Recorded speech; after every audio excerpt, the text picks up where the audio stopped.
Hey guys, this is Andy from Viator's Motor, and you're watching Conversations with Vin and Sori. I'm Vin. I'm Sori. And I'm Lindsay. And that's Sparky. Okay. Here we go, guys. So special guests, Lindsay Schoolcraft from Cradle of Filth. You guys are awesome. Like confetti or something. I know, you always throw stuff, but if I get you confetti, you're going to make a disaster of this studio. So Lindsay, Lindsay, let me explain to you the backstory of how we got to you. So we do a reaction channel, and we're Christians, so we're like, hey, we're Christians, blah blah blah. And so we were getting run-of-the-mill bands, and then somebody goes, do Cradle of Filth or Ghost in the Fog. And so we did Her Ghost in the Fog, and that like opened up a whole other world of music for us, right? Right. Yeah, because it was pretty crazy.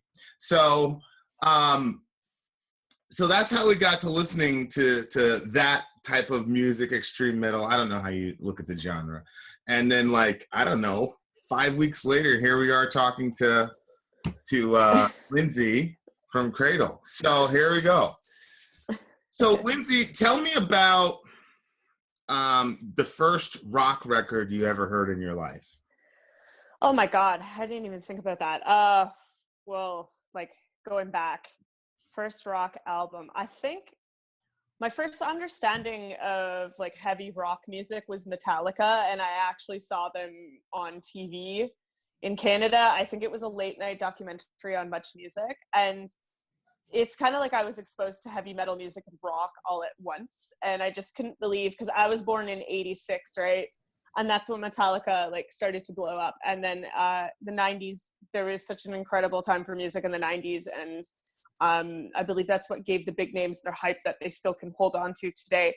And I saw this, I think at the age of like probably 7 or 8, around the time Kurt Cobain passed away. And, that was like my first introduction, but an actual first like rock album, it didn't happen to me until I was in high school, and a friend of mine gave me the album Spit by Kitty.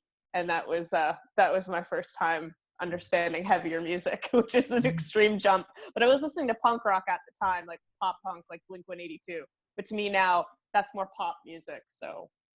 Whoa, that's a big jump. I haven't heard them yet, so. Kitty? Kitty, yeah. No. Oh my gosh. Their old stuff is so angry. her I had a pretty sheltered upbringing, so I haven't heard like a lot of stuff. So Vinny here has been introducing to me all of it.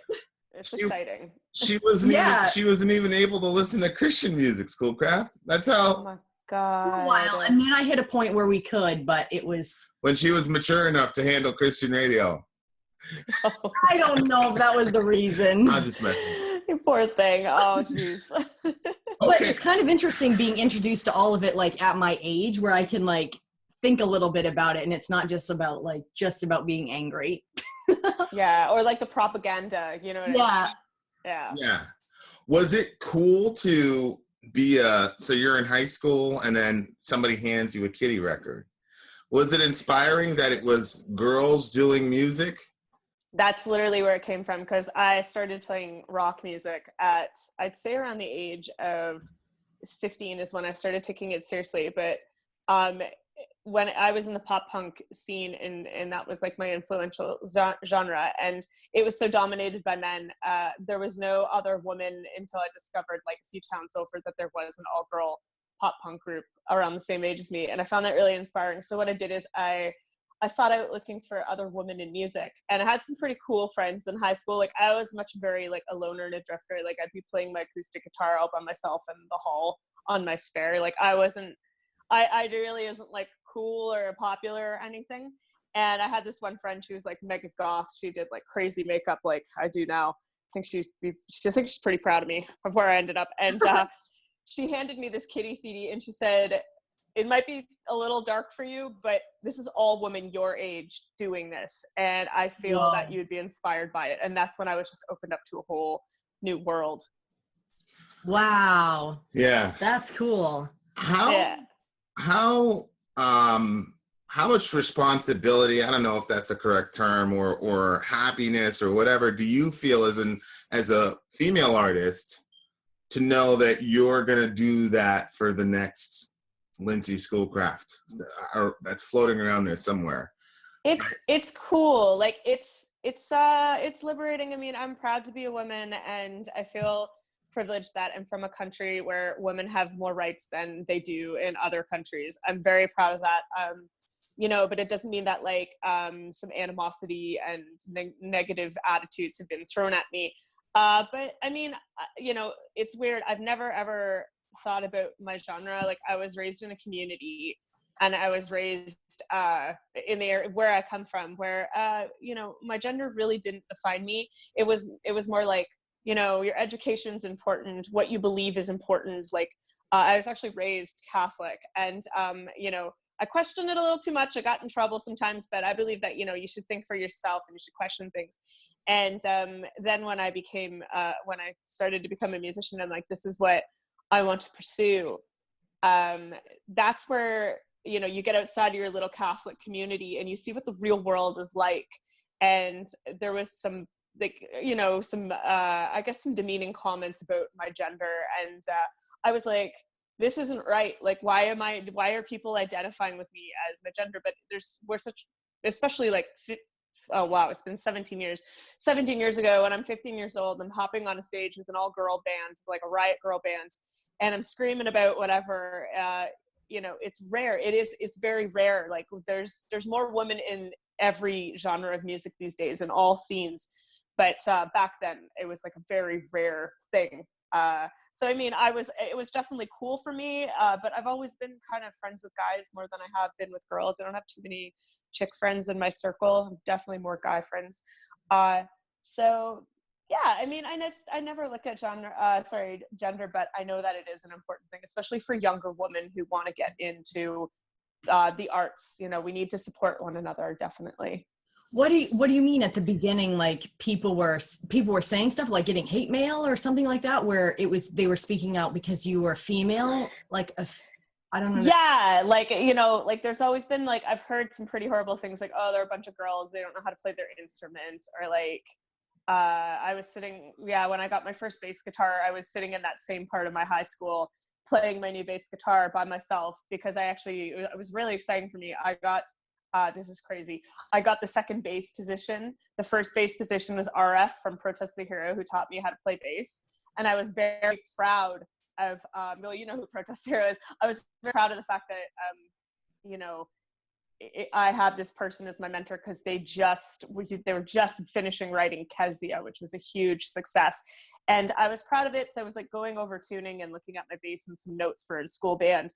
And this guy walked by and he just said, oh, what the hell? He's like, women can't play rock instruments. And, you know, young, negative, Wow. ignorant. And he was probably the same age as me. And I was just like, well, I'm doing it. So like, I don't know, you know, and that was just the beginning. Like, I never forget those moments, because I don't think of myself as a woman. I think of myself as an artist.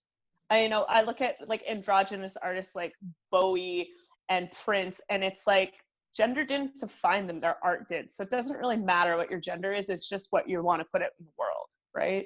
Yeah, or Manson. Oh yeah. Right, like, yeah, that's so cool. You're probably in a car wash now, buddy, wherever you are. I know, right? Making fun of Lindsay. Drive those cars feel good. No disrespect to the car wash, but do you ever like drive back to your town in your, you know, Cradle mobile and be like, hey,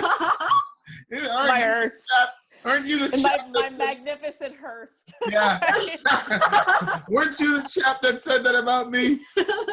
Yeah, no, it's strange enough that guy did go on to be a pretty deadbeat dad. Unfortunately, I know this through a mutual friend. But I mean, I feel bad for people like that, because clearly they didn't come from a very supportive family who took the time to help them develop better skills to deal with the real world. So it's unfortunate. But yeah, I do go back to my hometown. I mean, I still live in Oshawa in Canada, and I go back and there's like really nothing there. I mean, I'm proud to be from there and I love it. I love the people that I know there, my family, my friends, my producer. the scene.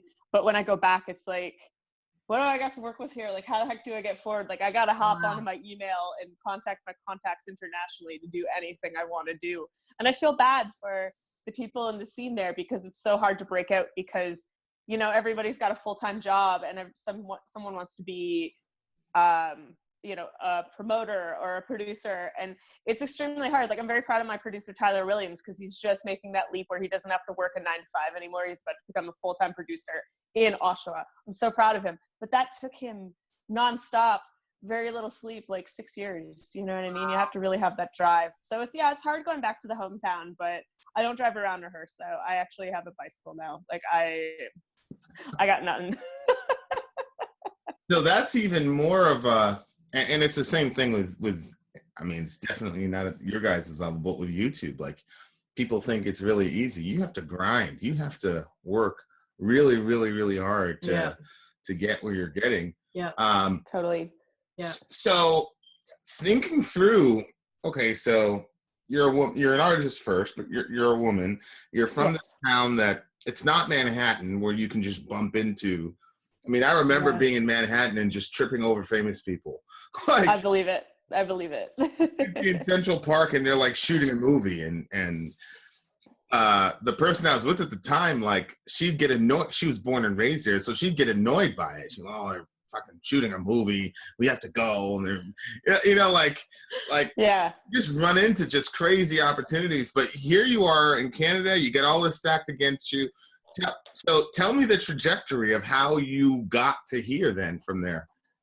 Okay, so I actually had to really do a long, deep think about this a few days ago, because I'm like, okay, wait a minute. I just was in Greece, and now I'm living on Richard Shaw's couch in England. And this is my bed, by the way, behind me for the next week.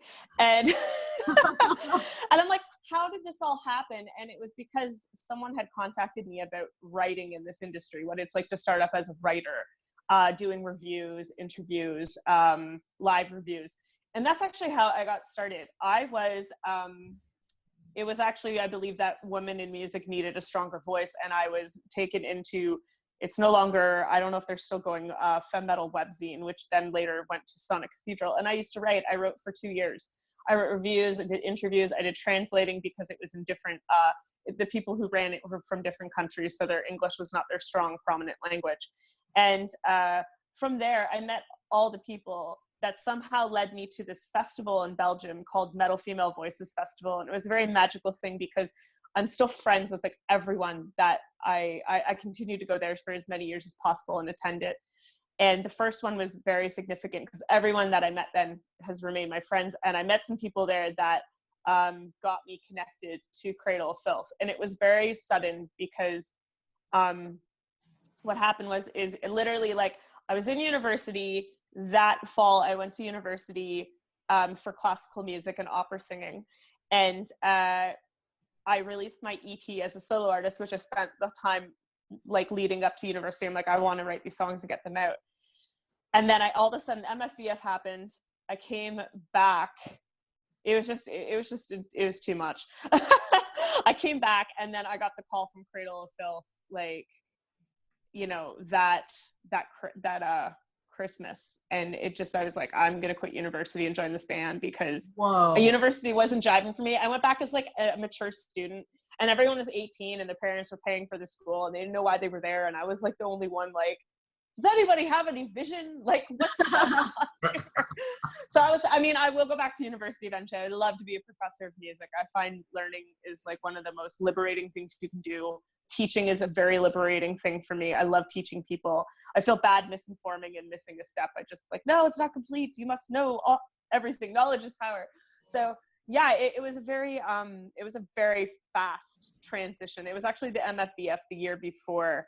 It was 2012, I believe, that I met everyone. And then to 2013, we had another big, I don't remember how it all happened, honestly. It's such a blur. I can't remember what the first year was. Can't remember how it all happened, but it was fast. And then all of a sudden I was in Cradle of Filth touring the world. Were you, like, losing your mind when they contacted you? I was shaky. It was the day of, it was the 90th birthday of our great aunt in the family, and it was a family reunion. And I got the email that morning and I was shaking, and I told my sister, and I showed her a picture of the band. She just laughed. She's like, this is like your calling. I'm like, shut up. And then I told my mom, and my mom was like that. She, at that point in my life, she was so fed up with me. She's like, you're just going to do what you're going to do, which I do. And that's literally how it happened. I waited over Christmas. I sent in like an audition tape, and I got the gig in the new year, and the rest was history. But the funny thing is the reason I became a solo artist is because I had 2 local bands that I was in for years, that I managed, that I funded. And I said, I can't be in a band anymore. I don't function well in a band. I'm just going to be a solo artist, which people in the scene, especially a small-minded scene, they're like, oh, you're just like, you know, you're conceited and you want to be a solo artist, or you just care all about yourself. It's the Lindsay show. You're not like a team player. I was like, actually, yeah, I was a team player since I was 15, and both of my bands fell apart like IKEA furniture. What does that tell you? And I'm not an unreasonable person. I'm organized, I'm fair, I listen, I'm a problem solver. Ask anyone who knows me. So then I'm on the plane for the first show in Mexico with Cradle of Filth in the spring. And I'm like sitting there and I'm like, oh shit, I joined a band. Wow.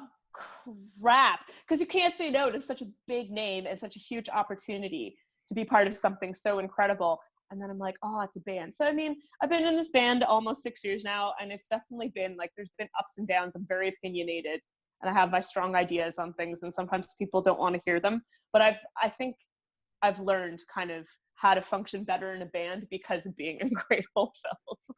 Well, I mean, is it, you know, when you're I don't know how to say this without it coming off very bad or self-serving. I mean, just. But when you're a person that kind of like has a bigger vision of what things could be or where you could go, or that people who are satisfied with, and it's not bad, it's just different ways of living or looking at life, where there's some people who are satisfied with just like, okay, like we'll just do this little thing, you know?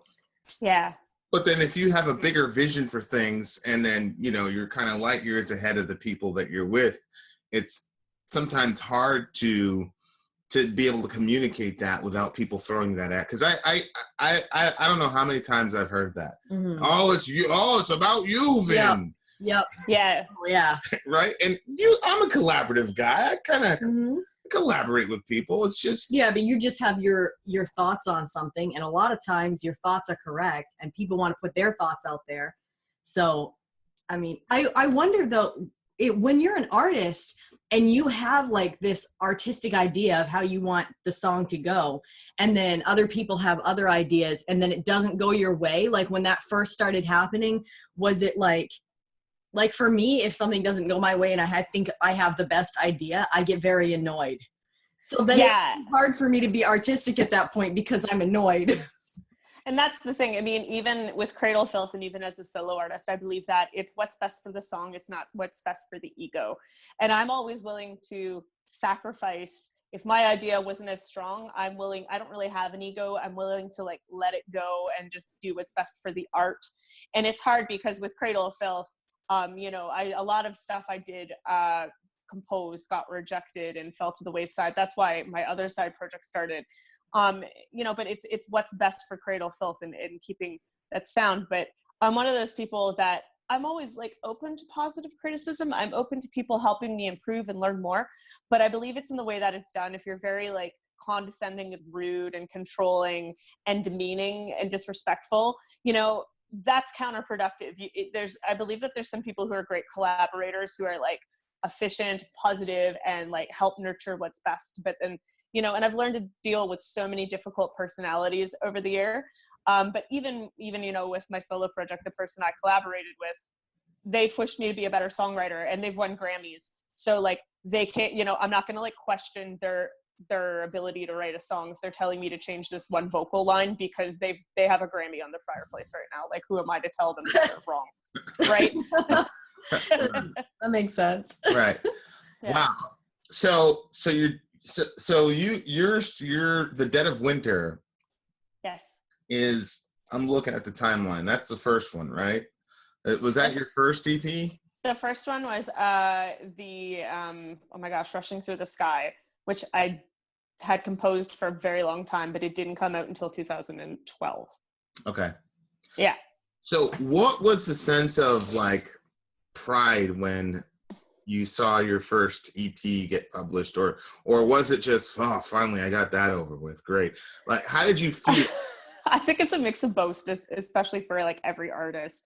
It was liberating. It was my first release outside of a band. I printed physical copies, and I did a show at a local bar with a grand piano and my drummer, who's still my drummer to this day. And it was a beautiful night. Like, we filled out the top row, and I got to play my harp. It was the first time I played my harp and for people publicly. And it was just like a really liberating moment for me, because you know, a lot of it, I don't know why, maybe it's just like the hip hop in me, but when people tell me that like I can't, and they tell me that I'll never achieve it and I'm not good enough, and I'm like, you know, you get a lot of haters, those moments where like, yeah, but you said all this shit, but like I'm proving you wrong. But of course I do it for myself. And it was hard because the breakup with my last band was not very easy. It was difficult, and there was a lot of problems, right?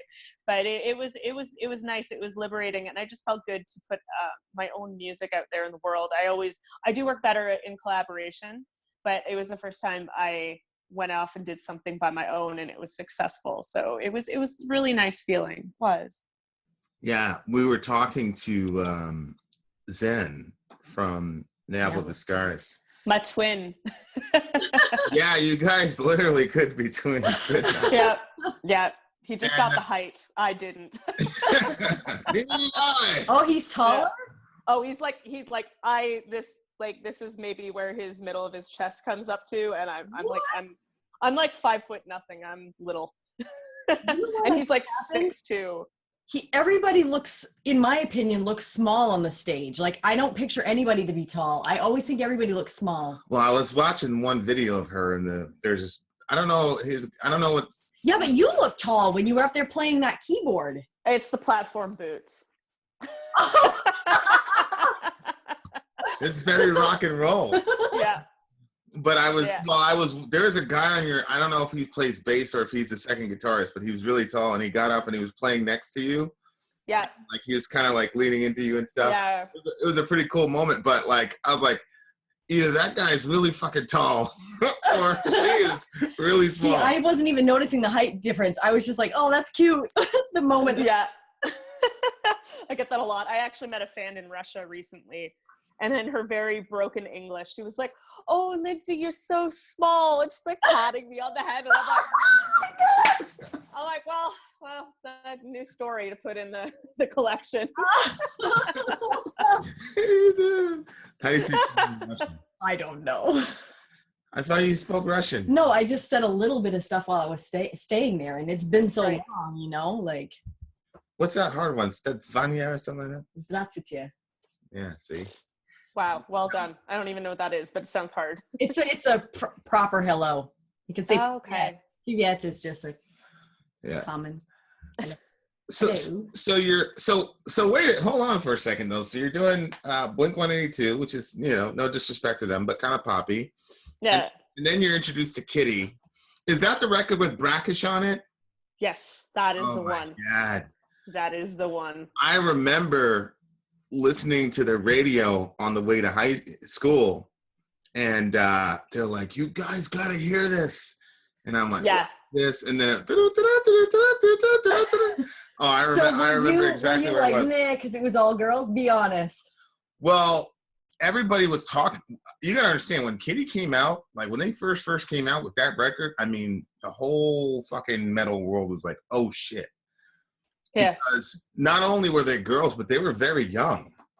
Yeah, they were like 15, 16, 17. 16, 17-year-old girls. Korn at the time, you know, 28, 29. Slipknot was out. But, like, these were young. It wasn't the girl part that got me. It was how young they were.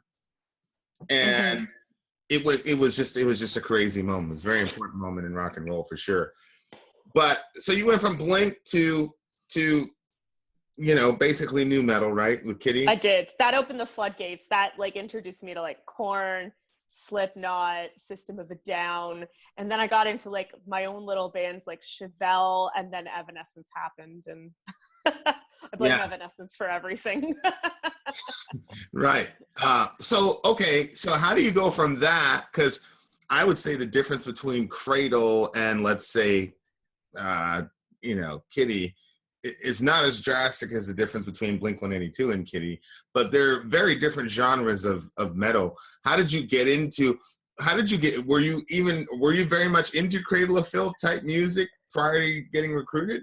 I heard Cradle of Filth in high school, and I thought it was possibly the worst thing I have ever heard in my life. I was like, guys, I can't do this. And it was because of Danny's voice. I said, if you took out his voice, I probably would like the band. I said that when I was like 18. Oh my gosh. Well, we were talking to Zen, right? Yeah. and they're in like they're progressive metal. It's hard to put labels on it, but they're prog metal.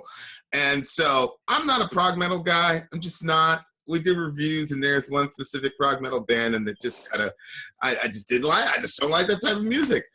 But I did like. I loved what Zen's group was doing. So I said, so I'm talking to him, and he goes, "Not really a fan of prog. I'm a black metal guy." Yeah, he is. Absolutely. It's his fault that I listen to so much black metal now. Yeah. It's like I'm stripped down and just. Bad engineering, and that's what he likes, but he's in this prog metal band. But I think that's one of the things that makes them so great is that you have these differences. Yeah. So you didn't like Cradle's vocal style. No, it took me a long time to get into them. And then you get recruited, and so how long did it? So wait, I don't know. I've only heard one song from Cradle of Filth. So is this Danny character still in the band? Yes, he's still our lead singer. Oh my gosh, that's crazy. So like the overlord of the band. So then I don't know if I can ask you if you got used to his voice, or can you not answer that honestly? No, I still can't do it. I mean, I love him to bits. He's like family, but I can't hear him at all in my in-ears when I'm on stage, just because it's so shrill, and it's just like, it is what it is, like I love the music. I do. I love that I've been on, be able to contribute a little bit to the last few albums. Like, I'm very grateful for that, but his voice is just like, pretty sure that's what dinosaurs sound like. Like, I just can't do it. I'm such a melodic, clean vocal lover. You know what I mean? If it was like Khan from Camelot, I'd be like, yeah, turn that shit up. You know what I mean? Well, but you're classically trained, right? In opera, and she's classically trained in opera, and here's Danny going, ah! Yeah. So that gives me actually a lot of respect for Danny. He understands that, look, this girl's talented as hell. I don't care if she likes me or not. We need her. Yeah. Yeah. That's pretty cool. That's pretty fun. So I can imagine what rehearsals are like, and what the back and forth is, as far as we need to put more melody in the song. Oh yeah. That happens a lot. Okay, so you tell me what your first Cradle show was like, because when you talked about, you sold out the front row or whatever in your solo project, right? And then now you're in Cradle of Filth. It's a little bit bigger than.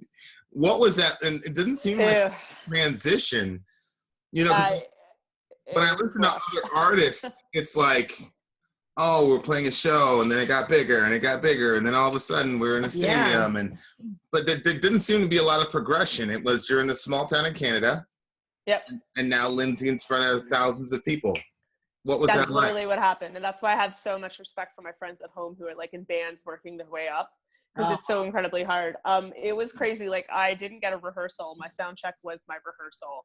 And my first show was in Mexico City in April 2013. And I hadn't even gone up on stage yet. And the fans already like wanted my autograph. Mexican fans are very dedicated. And I'm like, guys, like, you haven't even heard me yet. What if I suck? Like, do you know what I mean? Like you just hold your horses. And I was extremely nervous. I probably didn't move very much. And I'll never forget that. It was the most nerve-wracking thing of my life. But then I got off stage and I did it. And it was a blur. I kind of remember it. I don't. That was like 5 years ago. Yeah, it was just like unbelievable. It was the most stressful moment of my life, but the most like, I got off stage and I'm like, made a few mistakes, but it was good. I did it, and the guys were happy with me, and I was like, all right, like, cool. You probably didn't hear my mistake, so cool. I'm one of those musicians that like super hard on myself. If I make a mistake, I just like beat myself up. We all are like that in Cradle. And yeah, it was just unbelievable, like going out there on stage to 3,000 people in Mexico City, sold out, and like they were singing my keyboard parts, and I was like, I can't handle this. Like, what? I was just like in my own bed cuddling my cat 2 days ago, and now this is happening. It was just too much. It was too much. Yeah, I bet. I mean, that must have been. Wow. Yeah. Can you imagine? No, I can't. That's great. So then you didn't really get a lot of time to transition to fame. You know, we were talking like off camera about how, you know, we're just some small YouTubers. I mean, we're nothing, and you've got, you know, you're constantly with notifications and things like that. And we really do our best to engage everybody. And we had this one moment where we introduced her to Korn, that song "Daddy" from the first record. Oh my gosh.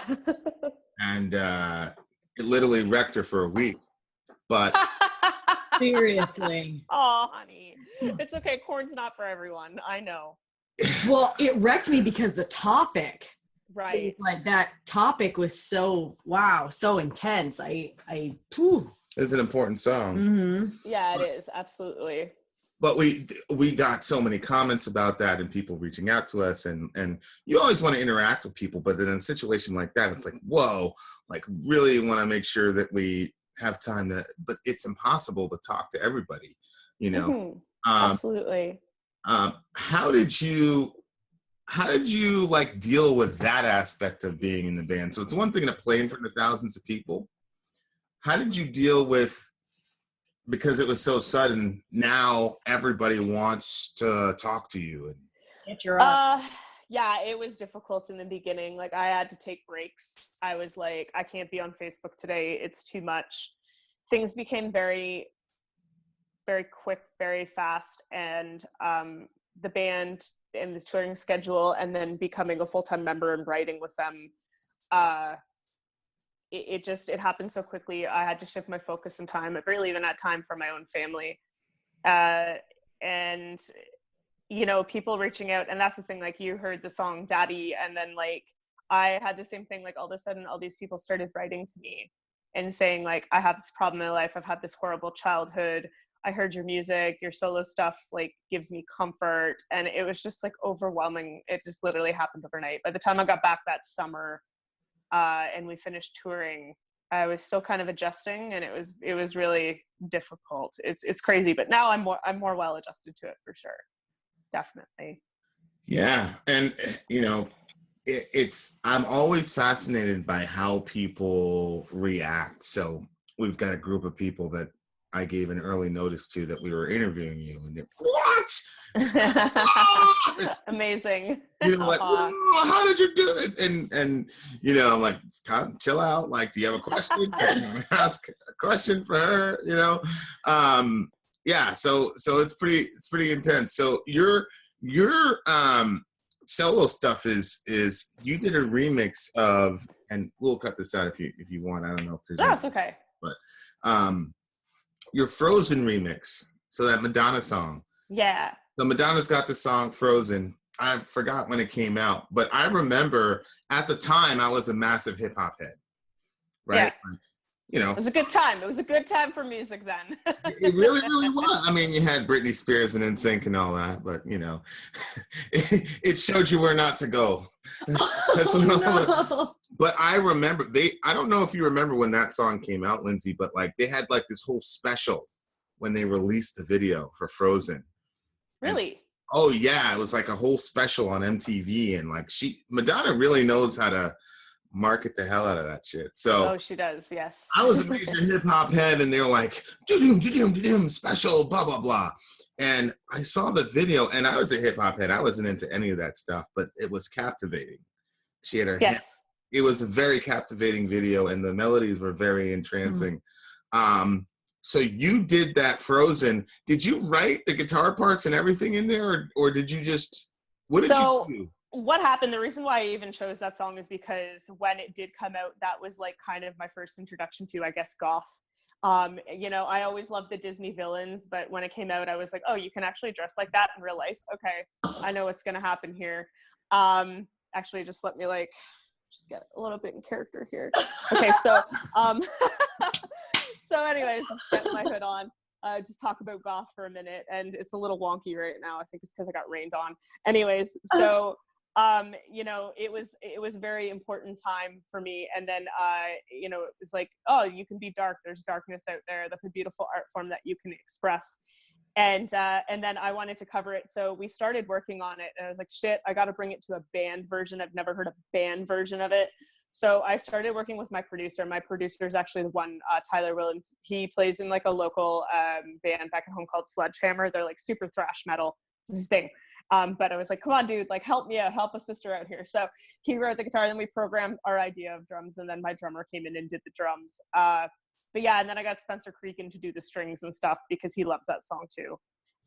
So it was just something that I wanted to kind of pay tribute to that moment in time where you'd see something as so inspiring. And it is a beautiful song. Simplistically, it talks about abusive relationships where, you know, we just get so caught up in our adult lives and we lose ourselves. We forget about who we are. And we forget how to not only love the other person that we're with, but love ourselves. We become frozen and we shut people out. And I've been in horrible relationships like that. It's so hard, and that song just was always a comfort, and I think it's a comfort for a lot of people because a lot of us go through that, you know.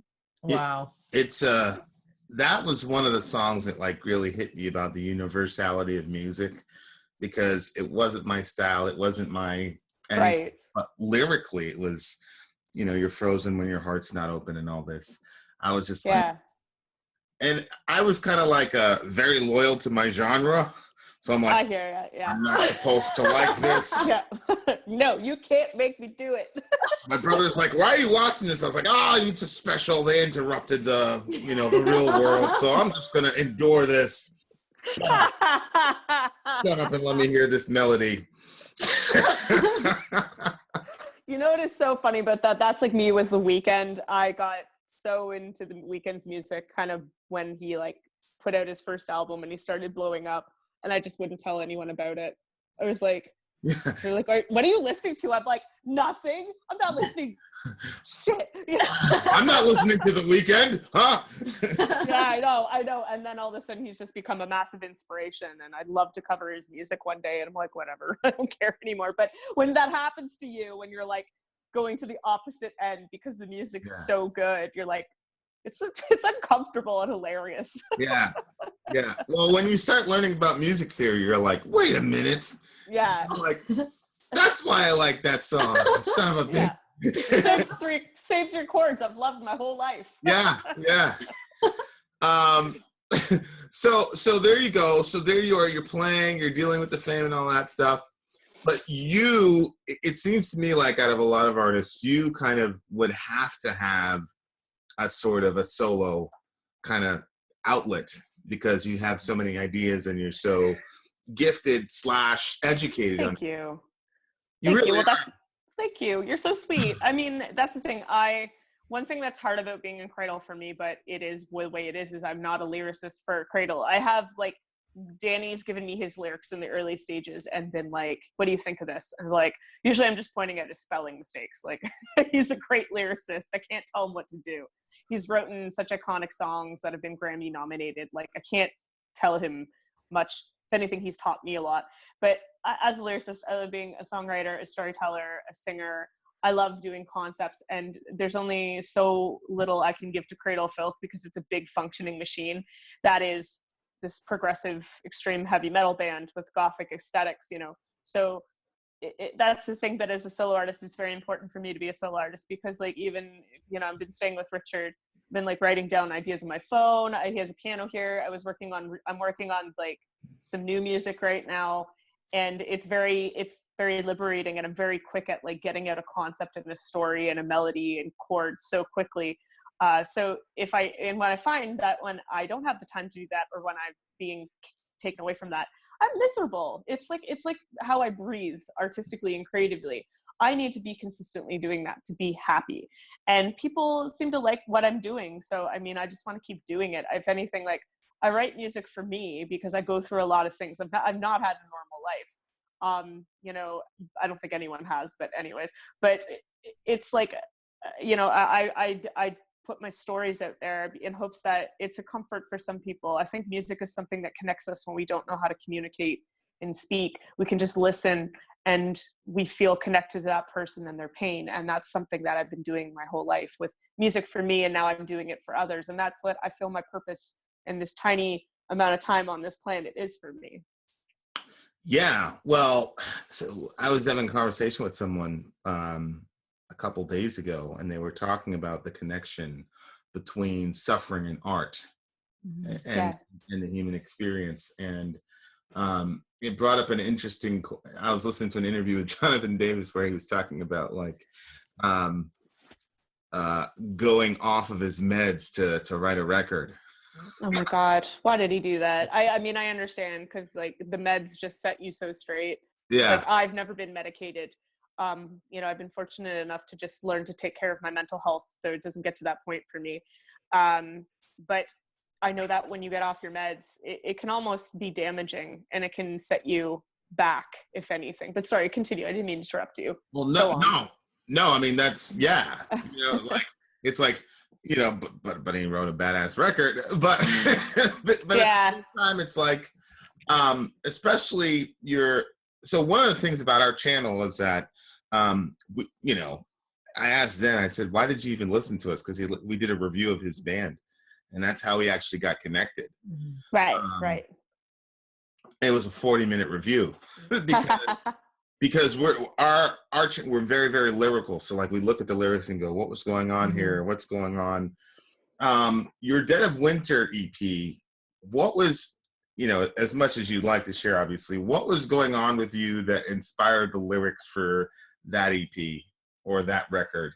Well, actually, remember. It was something that I wanted to pursue at the time, because I had a little bit of downtime between Cradle of Filth, and I was listening to a lot of Queen during that time. There's a lot of Freddie influence on the harmonies, and you know, and it was just like it was something important to me, and it was a little bit more bombastic, but I was also learning how to play the harp at the time.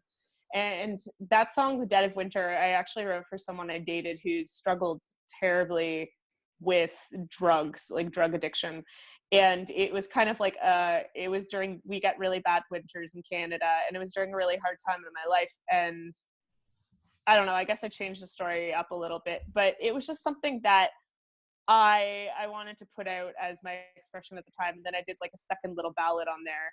I can't even remember the name of it right now. I haven't had enough coffee today. And and that one there was also just like a story. It was just a bunch of poetic stuff about like kind of like seasonal depression. And if anything, I think that helped me carry through that winter, because it was during a time when Cradle wasn't doing anything. And Cradle is such an intense commitment that I've learned to adapt to now, that, you know, when you're doing everything for Cradle, you don't really have time to plan for anything else. But I think as you get older, you get better at it with your time management. And that's why I was able to write a full-length album, you know, the last 2.5 years between Cradle. So yeah, so Dead of Winter, it's like, it's a very personal thing, but I really wanted to put it out there because it just really, and that song meant a lot to me. And I haven't spoke to that person in a long time. I think they got their life cleaned up and they moved on and they've done better things for themselves. But, you know, I've actually written so many songs in the past. Some of them I'm just like, I feel like I shouldn't forget about them because I'm growing so rapidly as a songwriter right now, especially with the people that I'm working with. But yeah, definitely songs I've been working on for at least a decade. I think more of them will come out in the future. Wow. Yeah. Then there's that last song, Solstice Day, on the record. I don't know. That's the one. That's, yeah. Yeah. I actually just listening to that before we jumped on with you. Yeah. So lyrically, so, you know, your vocals and how you can kind of harmonize, you know, and operetics makes a ton of sense. But would you say that to be a good lyricist, you just have to be born with it? like, I don't think when I look at the lyrics here, or even if I look at Danny's lyrics or Zen's lyrics, I don't think you can go to a school for No. being that creative. No, I agree. With me, I mean, funny enough, recently my parents moved out of the house that I spent my childhood in, and I found my first lyric book from high school back when I was like listening to Blink-182 and Kitty, and it was so bad I couldn't even bear to look at it. My boyfriend really wanted me like to show it to him. He's like, "Oh, let me read it." I'm like, "You can't. You're not allowed. It's terrible." It's my first lyric book. It was like the color of this apple. It was like lime green with stars all over it. It said like Blink-182.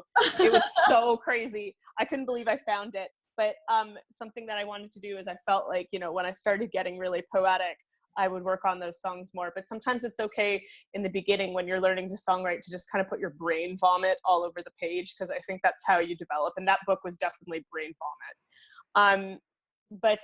Yeah, I think as a lyricist, there really is no school for it. You really have to study the artists that you like. Like, I love Depeche Mode and Johnny Cash. I feel like they're my biggest influences as a lyricist, and they know how to tell a story and they put like in such a way that you visualize things in your mind, or you feel like you're even falling into and having a conversation with that artist. And I think that is what makes a good lyricist. And now that you mentioned the title of the track, Solstice Day, actually that song, I remember now that I wrote it when we were going through Russia for the first time with Cradle of Filth. The melody came to me and I kind of just wrote, like, it's a ballad, right? It's like three or four, I can't remember, portions of, like, you know, the same melody over and over again. And that song was about something that I think is really hard for a lot of people, is just being okay with being alone in the world. Like, realizing that, you know, you can have your family and your friends around you, but like you can still be lonely, and it's okay to, like, learning to just be okay with the fact that sometimes you're going to be alone and no one's going to understand you, but that's okay. And I remember that's what I wrote that song about. Wow. Yeah, I thought it was a different take on isolation, or it was kind of like a different angle, right? Because most of the time it's, I'm alone and I hate it. Yeah. You know, and I think life is about balance, and sometimes you need, I'm an introvert, so, you know, I love, you know, I like 3 or 4 people around me, and then after a while I'm like, if I had a hoodie, I'd be wearing it right now. Leave me be. Yeah, I hear ya.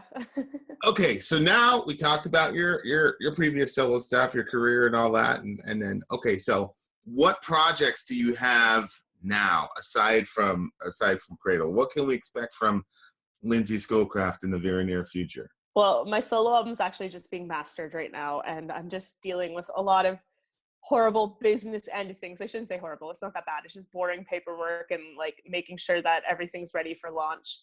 And it should hopefully be out later this year. Worst comes to worst, the beginning of next year. There's that full-length solo album. I'm going to start working on the extended play of that. Well, that's the songs I've been working on while I'm here. And then the other thing that I need to get my butt home, I need to move out of my parents' place at 32, go me. I need to move out, get my own place. It has a home studio, and I'm gonna finish up. I have this project with Zen from Neo.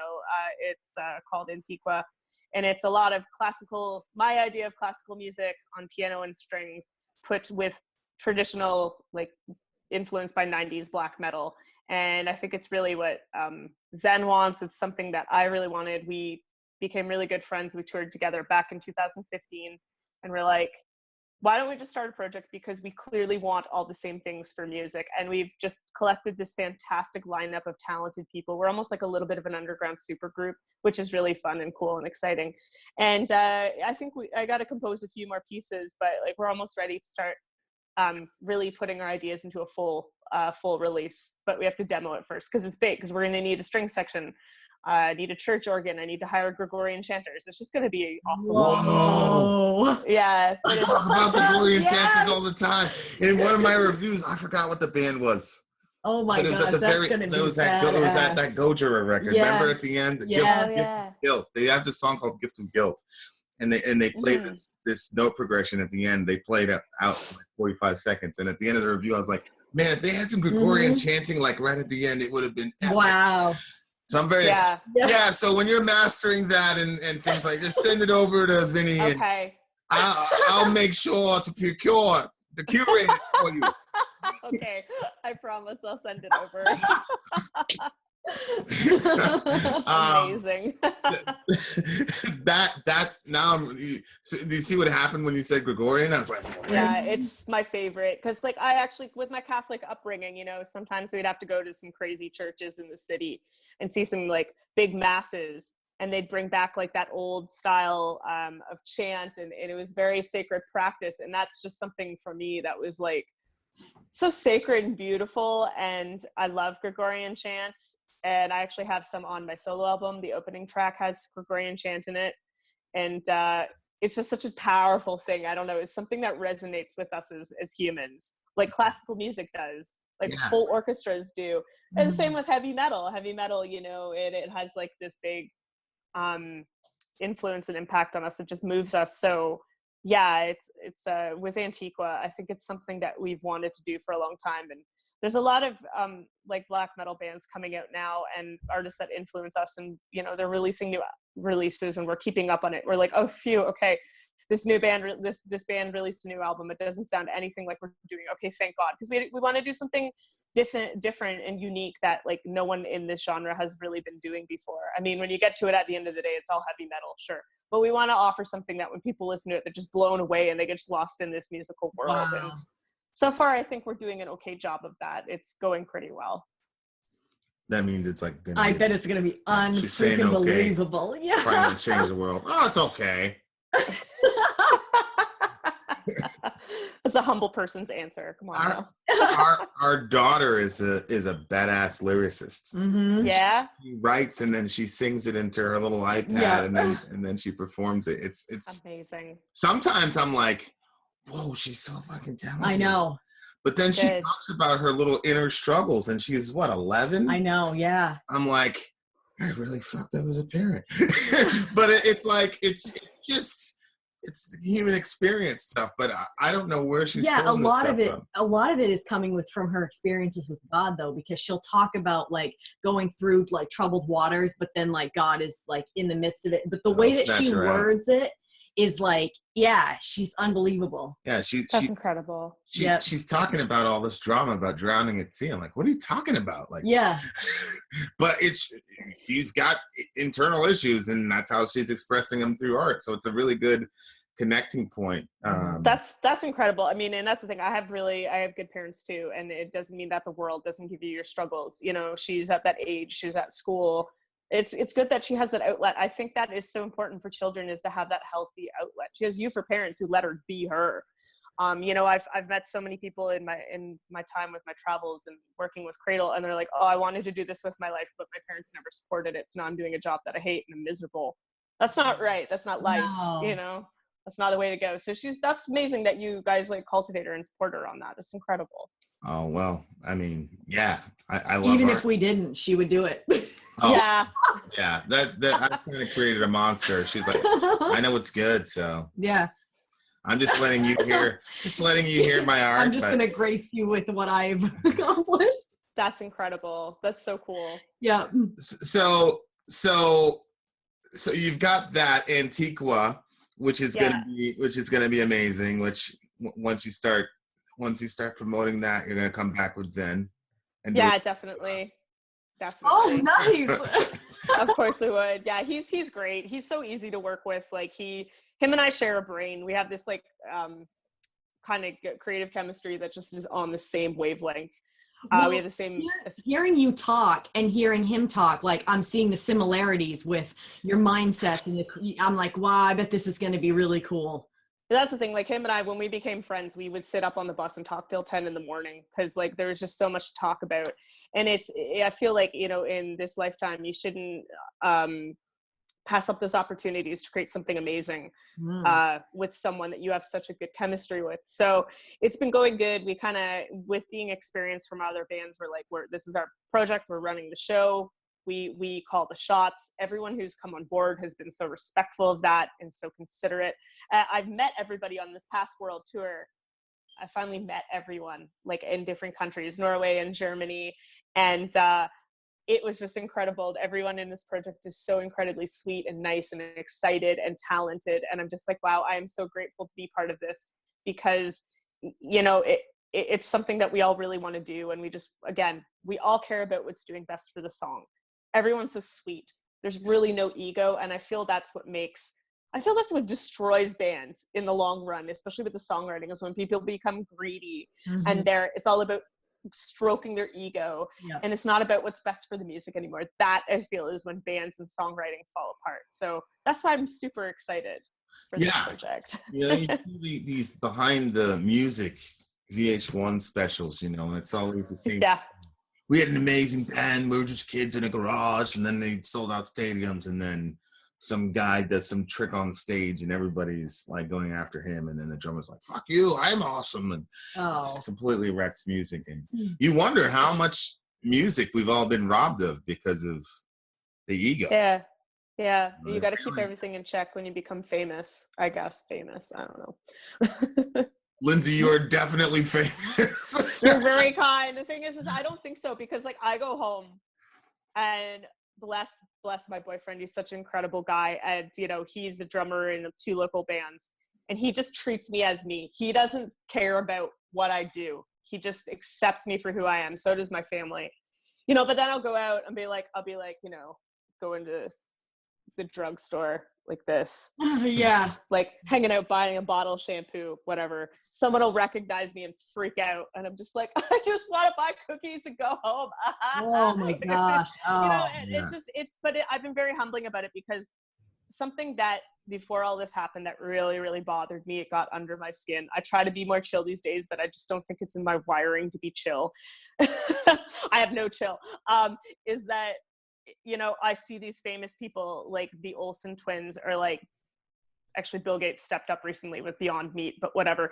There's these people who have like this massive amount of money and fame, and they do no good by it. They do nothing to help people, nothing to change the world, nothing to clean up Garbage Island, nothing to make this world better than the way they, you know, the way they found it. I think that is so important.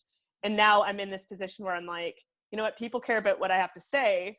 I'm gonna stand up for animal rights. I'm gonna stand up for people with mental health. I'm gonna stand up for the underdog, the people who've done no wrong, the innocent, those who don't have a voice. And, you know, with fame, it's just like, for me, it's like, to me, it's not who I am. It's just a tool to make this world a better place. That's the way I look at fame. Yeah. You know?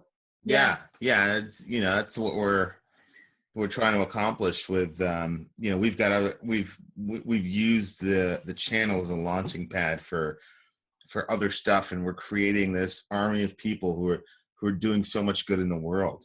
Like it's yeah. I mean, I won't lie, when I do like to troll Zen on social media. He knows this. I'm like his bratty little sister. But when I saw your video come up, I actually watched the whole video. Like, I'm not really someone for reaction videos. I think I've watched like 3 ever, but I watched your video with your interview with him. And I watched the whole thing, because I was just like, these 2 people are engaging and smart and easy to talk to and ask wicked awesome questions. And I understand that, especially, I think I'm more accessible than Zen, but Zen, like, just like, he is such an introvert. He's like, I'm like a level like 4 introvert. He's like a level 11 introvert. Okay.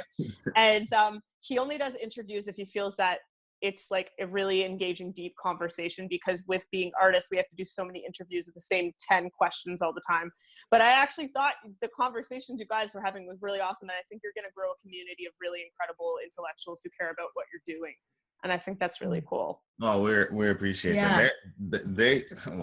They school us every day. Actually, I'll say, hey, we were reviewing a song, and the person mentioned masochism, and my definition of masochism was actually sadism. So our folks jumped up and said, "You were wrong about that." They always say actually. I love it though, because you're always learning. So, so you did a song with Morgan from Yes. Yes. That's going to be released sometime in the future. What was that? So Morgan is one of the girls from Kitty, like one of the main girls from Kitty. So what was it like? Oh my gosh, that's crazy. So that was the first things you listened to, and then you. Yeah, it's crazy too, because the person whose movie it's for, the person who wrote the music is Rocky Gray, who's the original drummer of Evanescence. Whoa. So that's like my two teen idols, Evanescence and Kitty, and I've done a song with them. And that, for me, like even becoming Morgan's friend, before Cradle came along, with my old band, we opened up for Kitty in Toronto, and she was just so nice and excited to meet me. Like I didn't even know her, and she just came up, and it was like we've been friends forever, and we stayed in touch. And then she was excited for me when I joined Cradle. So Rocky got in touch with me back at the beginning of 2016 on Facebook. It was really weird. I've had John LeComte, the original guitarist, on Facebook forever. He's a cool guy. He has like this beard oil company, so I bought all my close guy friends beard oil for Christmas. They loved it. So a photo came up, and all the original members of Evanescence were tagged in on Facebook. I'm like, you know what, for shits and giggles, I'm gonna try to add these guys. Ben Moody totally denied my request. It's cool, he lives like an introvert too, I get it. Rocky Gray, on the other hand, was like, yeah, he added me, and he's like, oh my God, how did you find me? Like, I'm such a big Cradle of Filth fan. And I'm like, dude, I'm like your biggest fan ever. Like, shut up. So, we said we should work on something together, but it was never lining up. And then he had this movie, and he asked me to be on the soundtrack. And he said, I started like working with him. He's so brilliant. And it's such a cool little song that we did together. And I'm writing it. And a lot of the influence, strangely enough, was like a lot of like Corey Taylor vocal styles, and then like there was some like Perfect Circle stuff going on in there, a lot of Maynard happening.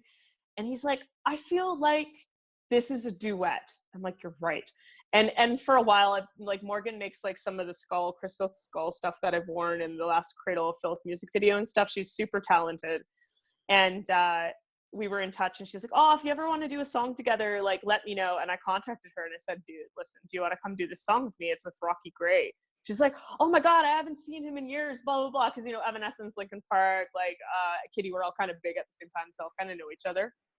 And she's like, yeah, let's do it. So all of a sudden, this song's done. And I'm like, I just did a song with like the two people who were the most influential for me in high school and have pushed me to be where I am now. This is just like, I just sat there and I'm like, this is too much. Like, this is just like, how did this happen? Yeah. Yeah. It's I can't imagine that. That's going to be such a weird feeling.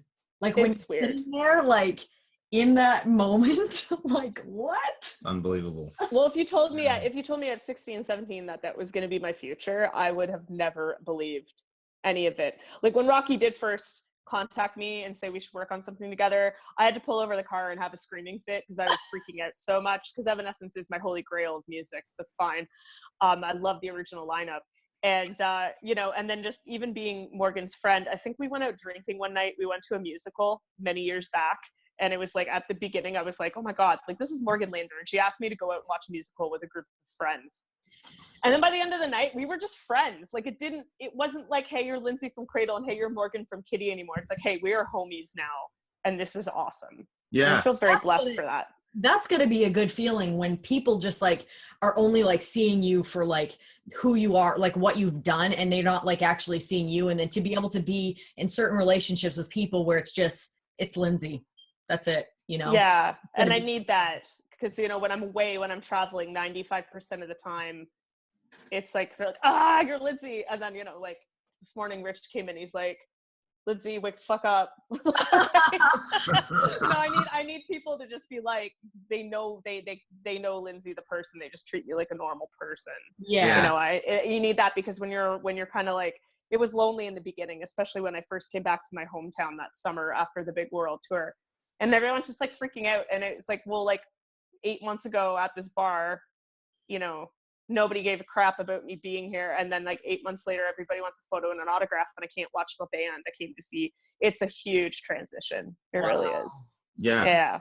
Yeah. Yeah. I mean, we've done interviews with a couple folks, and I'll go back and forth with Zen here and there. And it's just the basicness of humanity. Like we're all at the end of the day, human beings with ideas and thoughts, and art is definitely important, but it's an aspect of who we are as a person. Right. But you kind of get you kind of get you become a mascot almost, and people don't really think you're a real person. No, You know, crazy. yeah, it's strange, but hopefully, you know, and that's one of the things that, like, one of my goals in the interview is like, okay, who is this person? Right? Like, that's what I want to figure out. Like, who, you know, it's sort of like letting other people into a conversation of just somebody that I'm fascinated with. You know what I mean? Like, such a crazy thing. That's appreciated. So what do you want to do? So what do you want to do after this? Is there anything else as an artist that you can do, or that you're like, man, I wish I could do this one more thing? You got the Cradle thing, you got the solo thing, you worked with your heroes. What are you, like, if you died tomorrow, kind of a morbid question. If I said, Lindsay, you've got 14 minutes left and you're done, like, would you be satisfied with your life thus far? Absolutely. Like, I would. Actually, something happened to me last year. I had a bit of a health scare, and I was told that I may not have long to live. Luckily, here I am and everything's okay. And it actually put me into, I actually never talked about this publicly. It put me into the perspective of, you could be dead in 3 months. What is the most important thing to you? You know, and everything melted away, all my issues with, oh, I should tell off this person, I'm angry at this. It all went away. It was like, you may have 3 months. What are you going to do with your life? I finished my solo album. That was like, and I even told my producer, I said, if I don't make it, I should have enough time to finish it. If I don't make it, here's the rest of the money.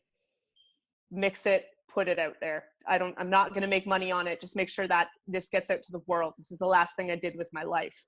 Luckily, it wasn't. I had surgery. Everything was good. So grateful. I look at life in a whole new perspective now. And that was the most important thing for me. But per se, this situation came up again. You know, I always want people to know me as a solo artist. That's the most important thing for me. I did get to be part of Cradle. The few goals that I do have left is eventually I do want to perform live with like a whole string section and a kids choir, because there's a kids choir on my new album. And the Gregorian Chanters, I can't forget them. I would love to do like a whole live DVD, like with like the string section and all the actual instruments on my solo album live. I really want to finish Antigua, at least get that first set that we've been on and off working on for a long time now, but we'll get there. And yeah, that's I think like the most important things for me. I mean, like, I have so many goals. Like, I would love to be a Disney princess. I'd love to write a song for Disney. That would be so cool. You know what's crazy? So Vin was playing your music, and I heard it, and I said, whoa. I said, the girls would love this. I said, it sounds like Disney. And awesome. Then I said, so this morning I said, you have to play her song again, because I said, the only thing that I have in my head is that she sounds like she could be on a Disney thing. And I'm like, that will insult her if I say it. No. Disney was my main influence growing up. Like, music to me, my first like exposure to music was purely Disney films. I had them on VHS. I followed them, like, you know, I remember the earliest one was like Beauty and the Beast, and then it was the 101 Dalmatians, and it was Aladdin, and like I waited every year for that new big epic. Yeah, Aladdin was my dude, man. Yeah, he's her homie. No, Aladdin's amazing, you know. And then The Lion King, which is like still my favorite movie ever to this day. So I love my Disney. That's crazy. Wow. Yeah. I hope you nail it, because I mean, I think that's what it sounds like. Thank you. That is such an interesting perspective on you may not make it. And and you're saying, hey, make sure this gets out, because it was hard. I mean, and it was another thing is it really showed me what it really means to love people unconditionally, and it shows you to live in the moment. And like, you know, it was hard because I'm like, I'm going to hurt so many people if I have to tell them goodbye. But then when I was with them, I was like so emotional. They're like, what's going on? Why are you so emotional? Like, why are you so happy to see me? Why are you crying? And I'm like, well, my health is shit right now. But I've learned to love and appreciate you more than I did before, because as an artist, you get so caught up in your head.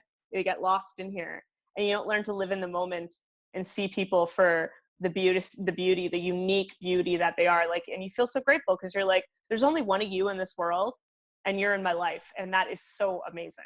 You know, you just look Wow. at things in a whole new, broadened like aspect, that your perspective, that you've never thought you could see things before. And that's the thing. I mean, like my poor boyfriend, like he has to deal with that mushy side of me that not many people see. And, you know, you can tell he's just like, oh God, it's like I'm consistently throwing hearts at him. And he's just like, so many hearts, I'm drowning. You know? But I think he likes it. He just pretends he doesn't. He's like a cat. I was talking to somebody about this a couple of days ago.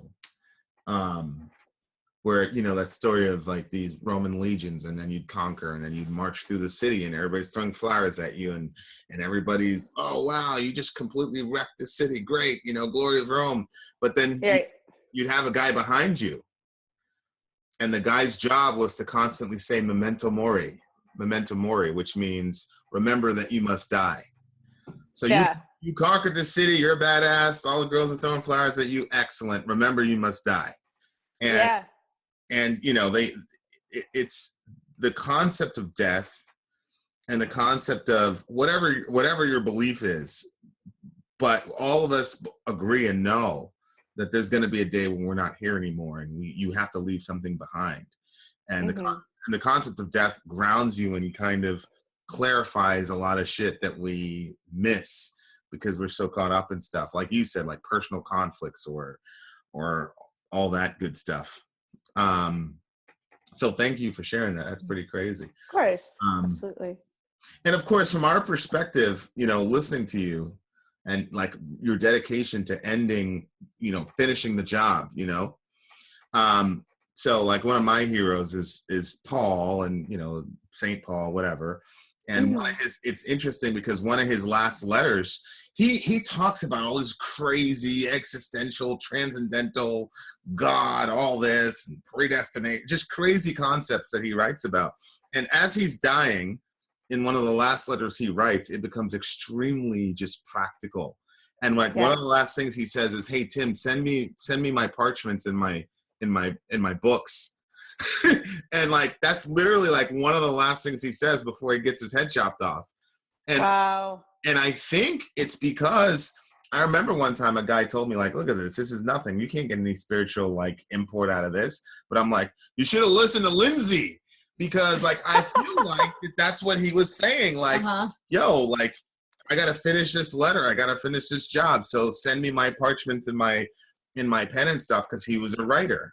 You know, exactly. Yeah, I think that's important. Like, you know, there's like when you realize your time is limited, you kind of like, it just shows you what the most important thing in the world to you is. And I mean, I don't have children, you know, and my boyfriend actually came into my life when I was sick, and he wanted to stick around. That's when, you know, you have a good one.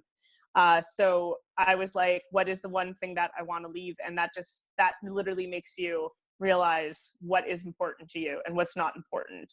And I mean, and you know, that's the thing, like it sucks about Antigua was nowhere in that equation, sorry Zen. But you know, like I started on this like extremely expensive solo album. It was in the middle of getting done. It's like I'm not going to just drop it and like, you know what I mean, like keep it unfinished. That's horrible. That's not right. So, you know, if I went, I know that Antigua could go on without me, because there's like 6 other talented musicians who could finish the job and hopefully not replace all my piano parts and stay true to whatever the hell I was trying to compose in that. But luckily, you know, I'm still here. Ben probably has another opinion about whether or not it'd be just as cool with you being gone. He would love it. It would be so cult. He'd be like, one of our band members died during the making of this album. Oh my god! Oh my god! He would use that as a selling angle. I know my brother. He would totally do that to me. Her ashes are actually in the final press of the CD. Legit. He would put my ashes in the vinyl. Oh my gosh. Not now. It's a limited edition. Oh my gosh. That's terrible. Well, it's funny, you know, so this cobbler came up to Martin Luther during the Protestant Reformation, and the guy said, okay, what can I do to do God's work? And Luther said, be the best damn cobbler in town, right? Like whatever you're given, that's your gift to the world. That's what he wants you to do. And I've seen so many, when we do these reviews, like the daddy thing or the whatever, I've seen so many people say that saved my life, you know, Yeah. the music, you know, and the gift that it is it's a divine thing. And I do believe, like, you know, I don't know what your beliefs are, but I do believe that God would be like, yeah, Lindsay, finish that fucking record before I take you up here, you know, because like, it really is like, it's your, I think you're fortunate in that you have found the vast majority of your life's calling, you know, at such a young age.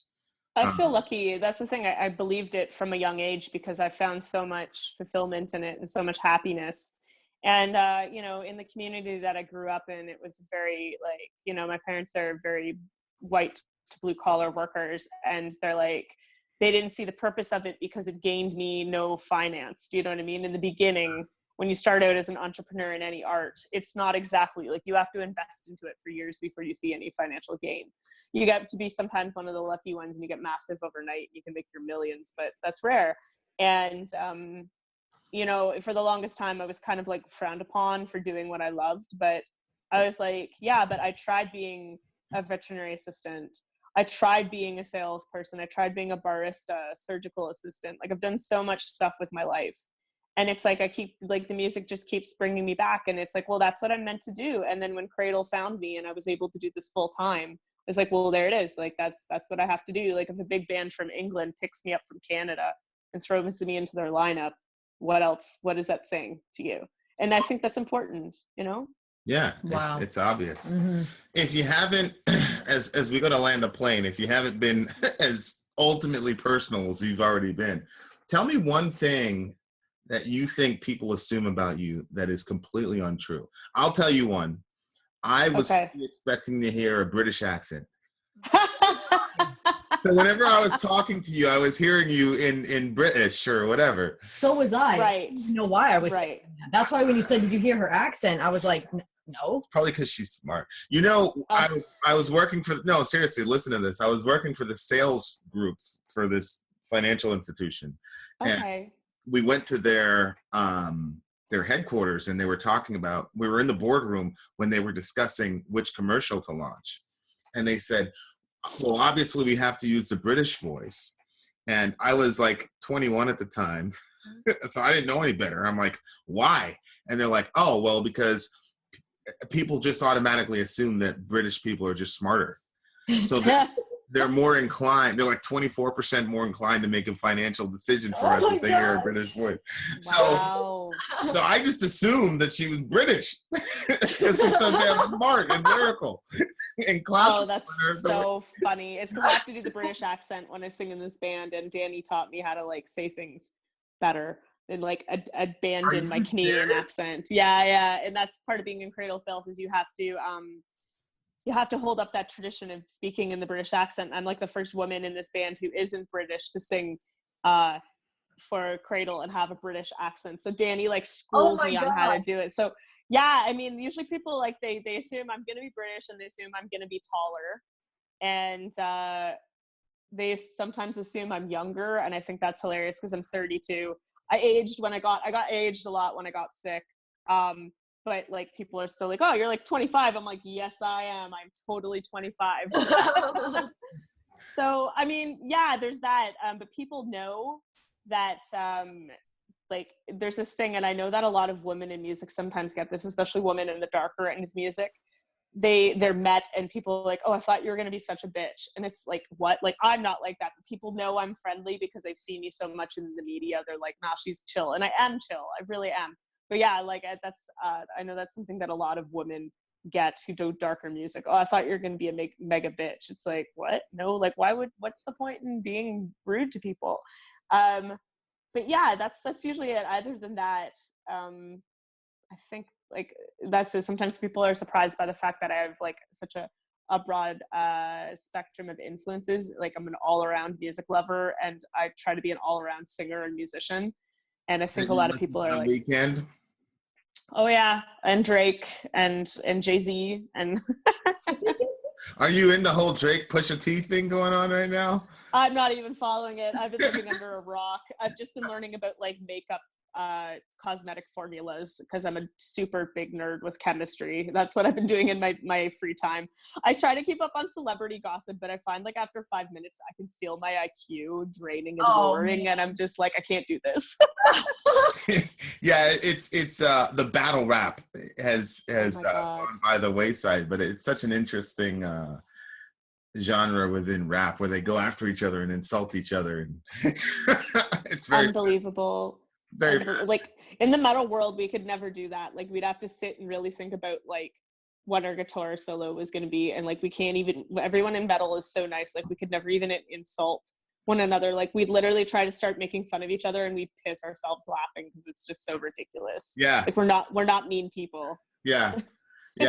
It's just completely different.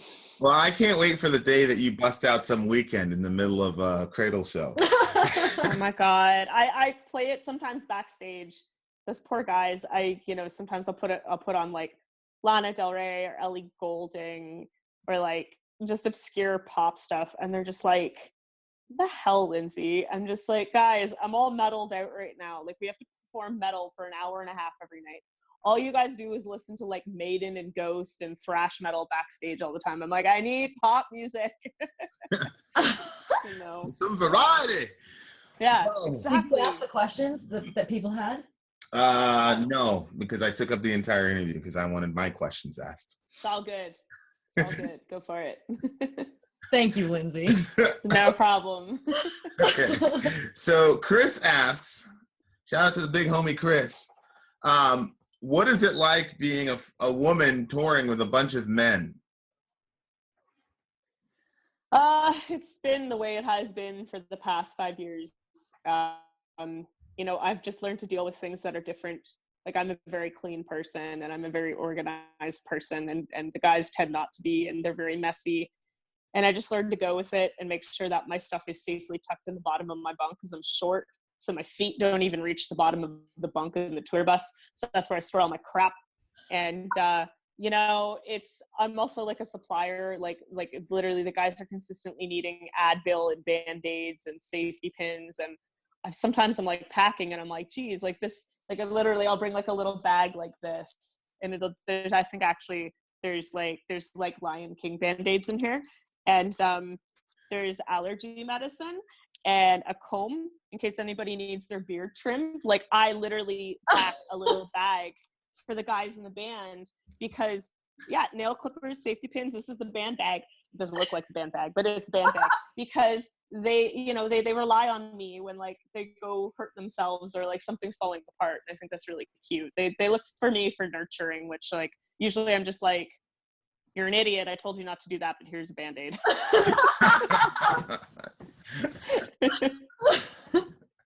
Is there anyone that you would like to meet? Jason asks. Is there anybody that I'm sure you've been able to have access to pretty much everybody, but is there anybody that you would like to meet that you haven't met yet? I've talked to her online, but I've never met Kat Von D. I think her and I could have a cool conversation. She's such a pure artist, and I love her makeup. I think I'm really happy for her. She's gonna have a baby boy soon. She's got married, so I think I'm really happy for her. The other person who, like in my head, we're already best friends, but I've never met is Snoop Dogg. I want to be his friend so badly. Well, you'll also get a contact high. Yeah. That brother is always high. Oh no! Every single day. Every minute of every day. Oh my gosh. Okay, Snoop Dogg. That's interesting. That would be such an interesting Snoop Dogg Lindsay collab. Yeah. Would you do a collab with Snoop? If you wanted a big orchestrated dark Gregorian chant hip hop track, call me. I would love to do it. I think you already answered this. What other music do you listen to? Oddly enough, Lindsay asks. What other music do you listen to? We've covered that a million times. Well, no, like my big thing, like my most loved and cherished genre of music. People usually think it's like early 3000s new metal and all that, which that's the music I love to perform and write. But my favorite music ever is trip hop and a lot of electronica, mostly trip hop. I've been getting into a lot of witch house stuff lately. It's this new genre, which is really just artists that have been around for a while, but has a certain aesthetic. But I love like Massive Attack, Portishead, you know, Hoover Phonics, Sneaker Pimps, those bands, those artists. There's something about trip hop. You can always come back to it. It's the beat. It chills me out. I love like it's kind of got like a secret agent kind of vibe to it. It's just such a cool, like sexy, mysterious, dark type of music that I've always come back to. Massive Attack. Do they have a song called Babel? They might. I don't know. They have the song Teardrop that got as the house theme. That TV show. Yeah. The doctor. Yeah, I don't know. They Really might. mean, sarcastic doctor. Yeah, he was a real jerk. Yeah, that show. Yeah. Teardrop is the theme song music for that show. But Massive Attack has had some pretty big hits over the years and stuff that I know has reached beyond what most trip hop artists can do. So it's pretty cool. We have a guy that hates my guts. He can't stand me, but he loves Sori. How can he not like you? You're so likable. Well, dudes tend to not like me, but like her for some strange reason. I have no idea why. But that guy, he always talks about Massive Attack. That's right. He always. Yeah, you're right. I'm pretty sure that. Now that's I remember the band. seeing it. Yeah. Written. Yep. Yeah. Literally, Lindsay. He's never said a nice word about me ever. We've been doing this for 2 months. He hasn't said one nice word. He comments a lot. Mean. It's so mean. It's cool. I'm like, Lindsay likes me. Yeah. So, what you gonna do about it? Yeah. but we'll have to listen to that song now. I mean, how could we not listen to the song? Right. Yeah, I actually got to start a playlist on Spotify of all my favorite trip hop music because I feel like the world needs it.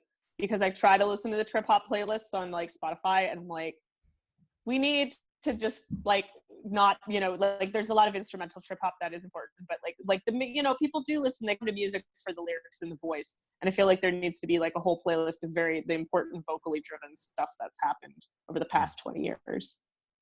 Awesome. Yeah. Lindsay Schoolcraft, thank you so much. You've been so generous with your time. Let me ask you one more thing, because this always fascinates me. We just started our channel 2 months ago. Wow. Yeah, it's pretty crazy. And here we are talking to you. Yeah, that's the mind-blowing thing to me. But of course, as we talk to you guys, it's like, oh, he's a regular person, a regular human being. Right. You know? Yeah. But what inspired you to talk to us? Like, why? Yeah, I'll do an interview. Well, I mean, you've already worked with Zen. He's my best friend. I trust him. Like, and you know, I think it's cool. Like with Neo, because like I've known Neo since like they were a baby band before they broke out of Australia, and I've watched them just grow into this massive band, and I'm so incredibly proud of them. You know, you're just like, let's do an interview. I'm like, sure. Like, I never turned down an interview. Because I believe that, you know, as Bill Nye says, like everyone knows something that you don't, you know, and I don't feel that I'm like exclusive and closed off from the world. I feel that, my time is not like, I mean, it's important to me, but it doesn't mean I'm better than anyone. Like I will talk to anyone. I think this has been one of the most enjoyable interviews I've ever done. This has been great. I really enjoyed spending time with you guys. So that's cool. Yeah. It was pretty awesome. It's pretty awesome. So there you go, guys. Lindsay Schoolcraft, unbelievable. I keep having, it's like so fun, all of them. I know. We scored another one. I know. All right. Vin out. Sori out. Lindsay out.